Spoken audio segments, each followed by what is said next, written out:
Hi everyone and welcome. I'm down here in my wormery, and what I've got out here on the bench and over here next to me on the frame is my Vermibag Mini, and I've got European night crawlers in both of these systems.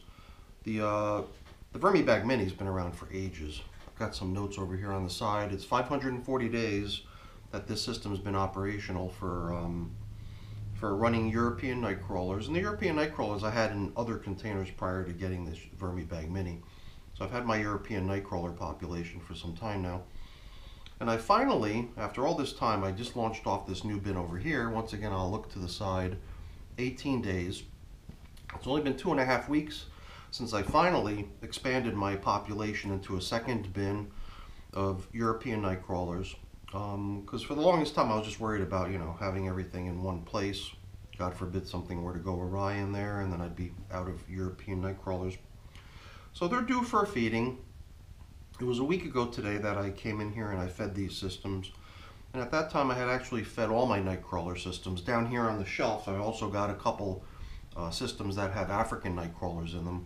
But when I rewatched the video from last week, I could put a link to it in the corner if you want to check that out. But I did notice that in those systems there was a lot more leftovers, and that I think that those bins could probably go for a little while longer before they would need replenishment of their food.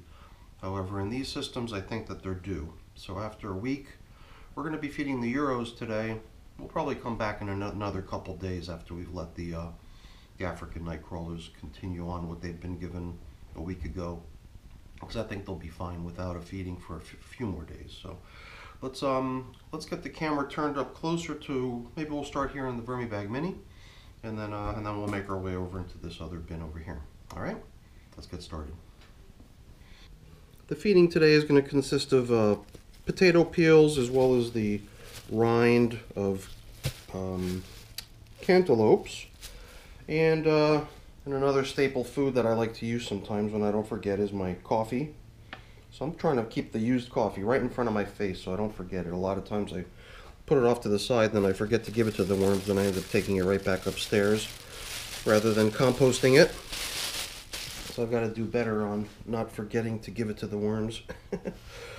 The stuff you see here are just some nice autumn leaves. Surprisingly, they're hanging on to some of their vivid colors. I'm sure it's just a matter of time before those colors are lost. I've actually been thinking of coming here with the scissors and knocking off these stems, but hey, maybe I could just break them off. So it seems like I try to move things around, but these little stems really, cause the leaves to be a much larger object because of this one thing protruding off the side of it. Just trying not to damage my gloves. Luckily, I'm using a somewhat sturdier glove today than I've used in the past. I ran out of those really flimsy gloves. I'm glad, because these things do seem to hold up better. You know what? I knew it. I had a hunch that I felt something going on there, and I destroyed this glove. Darn it. Alrighty, well, maybe I can just do my probing around within the material without my index finger. But this finger is going to need a little bit more cleaning when I get over to the sink. Usually it's a matter of cleaning off my gloves so I can continue to use them over and over again, but today they're going to go in the trash.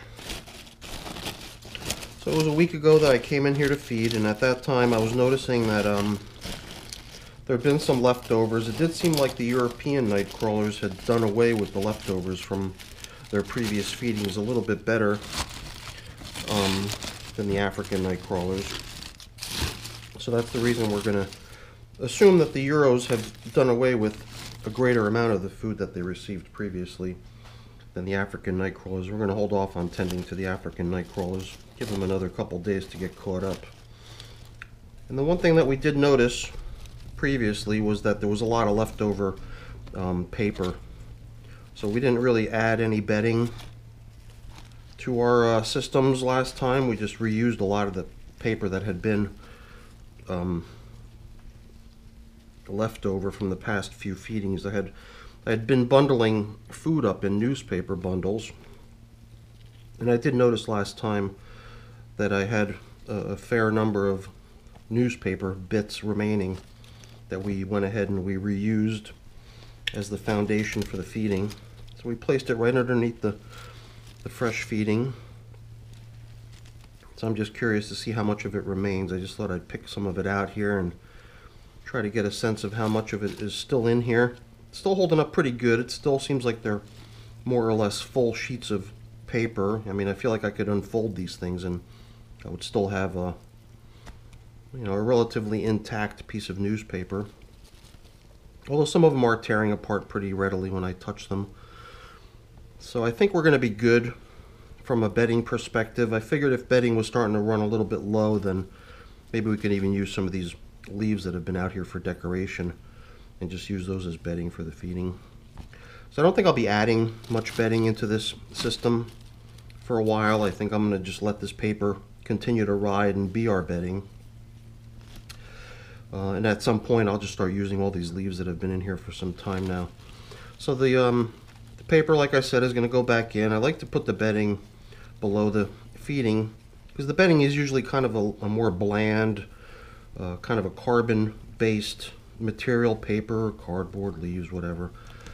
And then when I put the more juicy veggies and fruits and kitchen scraps and stuff on top, since I freeze those things start to thaw out and start to dump their moisture down onto the paper bedding or the newspaper or leaves or whatever it is that I'm using for bedding.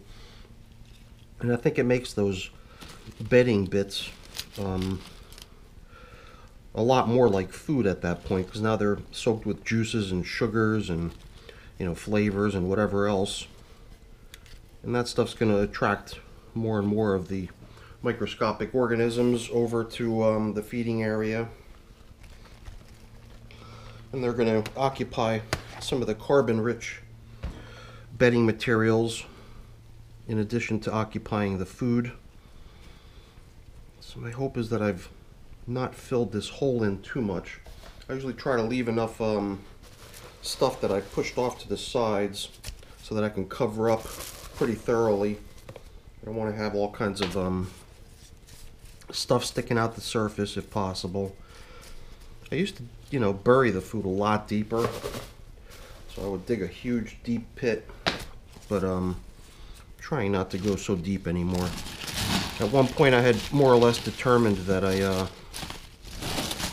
do have mostly finished castings down deep within this container. I tried to pick out any really deeply sunken large bits of material that I thought should be closer to the surface where the more active feeding is occurring. And then I left a lot of the more finished material down low, so that hopefully at some point when it comes time to harvest this system, which is done by emptying the contents down at the bottom, I'll have mainly well composted materials, not just a bunch of uncomposted material dumping out the bottom. So I don't know, I think I felt like I was kind of noticing a few bits of uncomposted bits of this and that still on the surface. Let's see what we could do about covering those things up. It almost seemed like when I was bringing in things from the outer edges, I was also bringing with it some uncomposted materials. So I think there is all kinds of food scattered all over this bin everywhere. Hopefully this is pretty well covered so we don't end up attracting all kinds of gnats and insects and whatever. Any sort of passerby insects that might decide to land in here and try to grab themselves a free meal. So yeah, I think the leftovers that we noticed in here from previous feedings had been pretty much reduced to virtually nothing. So it does seem like adding food into this container was a timely thing to do. But yeah, like I said, I think the African night crawlers are going to be good for a little while longer. So we'll just get the other European night crawler bin fed. We'll be done. Pretty quick little visit to the wormery today. Alright, so before we get to feeding this other container, I figured we would just take a peek at the little cheat sheet that I was peeking at earlier. See if I could position it in a way that we don't get a wicked amount of glare on it. That's better. Alright, so like I said, we're feeding only Euros today, and Here's some of my notes indicating to me the observations I made when I reviewed last week's video. I just didn't really remember how things went, and I didn't know if it was going to make sense to try to feed all my night crawlers again today as I had a week ago. And it did seem, just from watching that video, that these Euros were definitely showing some signs of leftovers of the newspaper. So there were torn up bits of newspaper in this clear tub here. The other bin that we just fed had some full pieces of leftover newspaper. And I'm expecting that we'll see the same in here too. We're probably going to see some leftover newspaper bits that we can continue to use as bedding in here. I guess if need be, we can always pull in some more. I did notice food scraps from the previous feeding in the last video. And then we added 2 handfuls of food. But you know, in that other bag, in the Vermibag Mini, we almost saw no signs of those 2 handfuls of food that had been placed in there. So I'm wondering if we're going to see the same in here. There was a pretty good sized banana peel that was quite prominent. And the only thing different that we did in here was that we did remember to add the coffee. But yeah, I'm curious to see how things are progressing down in here. So let's get to feeding these guys. For only being 18 days old, you know, 2.5 weeks old, I typically like to maintain plastic coverings because I always worry in my new bins, since they're very loose, the material in them is, you know, very prone to good ventilation and potentially losing its moisture to evaporation. It's funny, I think this is exactly what we saw last week, because there was just a single worm hanging out on the top surface here enjoying the moisture, and that's the same thing we've got going on again. I wonder if it's the same guy. It's only one worm that has gotten wise to the fact that there's this nice sopping wet surface up top here. But all these castings, you know, there again, I don't remember if these castings were here already last week, but the castings themselves are also indications of worm activity, worms cruising around here, taking advantage of the moisture that they so enjoy. But since there's so few of them hanging out on the top surface, who knows, maybe that just means that there's sufficient moisture down in the bed that they don't feel the need to go looking elsewhere for it. We had done the same thing here as we normally do, which is just place the food down the middle. So the hope is usually that when we come back the next time that we're going to be met with a good size little worm party there going on for us to check out when we feed again. So we're seeing some worms hanging out here enjoying the food.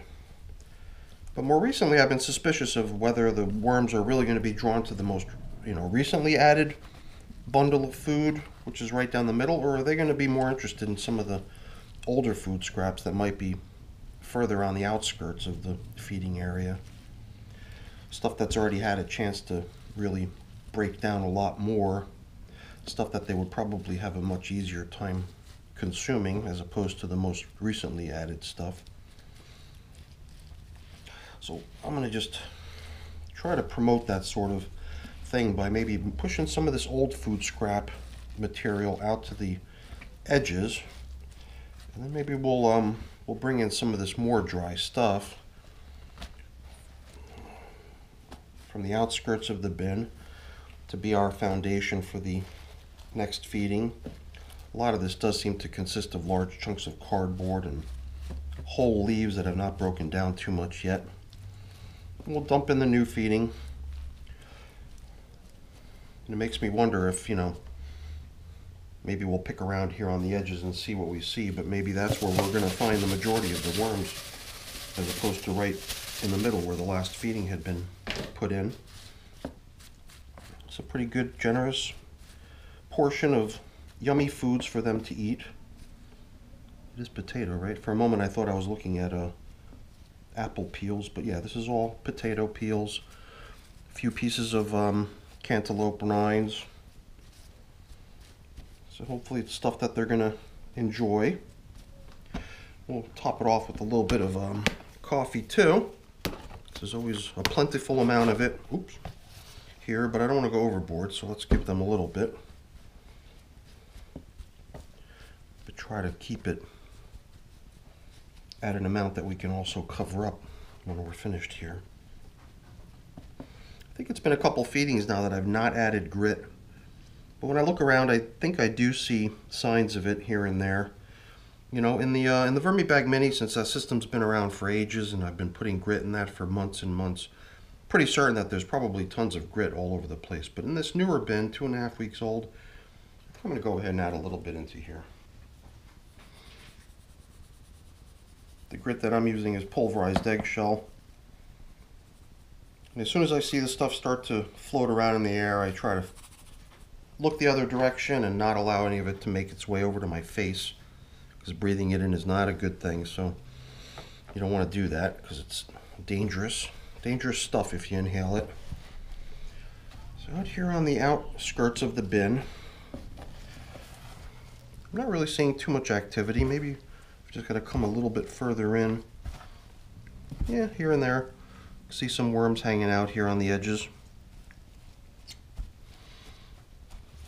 Things are finally starting to break down. In my newer bins, you know, you're going to find a lot of pieces of, you know, cardboard, paper, tubes, you know, like this is either toilet paper or paper towel tubes that I've hacked up into pieces. Here's some newspaper scraps, a lot of large chunks of leaves, a lot of large chunk carbon material, still very prominent in the bin, and maybe not such a high concentration of castings quite yet. Which is why I like to keep the plastic coverings on, because I just feel like if there were no plastic coverings, then this would allow for a lot of airflow throughout the material that could potentially dry things out very rapidly and make things very inhospitable for the worms. As time goes on and I start to notice a greater concentration of castings within the bin, I worry a little bit less about moisture retention. But in the beginning, I do always assume that the bin's going to be prone to moisture loss, and I do my best to try to prevent that from happening by covering up with plastic. What do we have here? This is mostly, you know, carton. This is all egg carton here. You can see this is like the bottom of one of the cells. I keep spotting that in the video. So obvious. All that'll break down in time. The worms definitely like carbon-rich stuff. I think that these night crawlers really like it a lot. I've always tried to pay a lot of attention to the comments people make to my videos, and I think that a lot of people have noted the fact that the night crawlers tend to really enjoy the really carbon-rich type materials like paper and cardboard and stuff like that. But I'm not even sure. Maybe it's the African night crawlers that tend to exhibit that behavior. Maybe not so much the European night crawlers. I still have this sort of mindset that the night crawlers are just this big category and that they're all very alike and they all behave the same way. But I think that there are some distinct differences that I've not yet really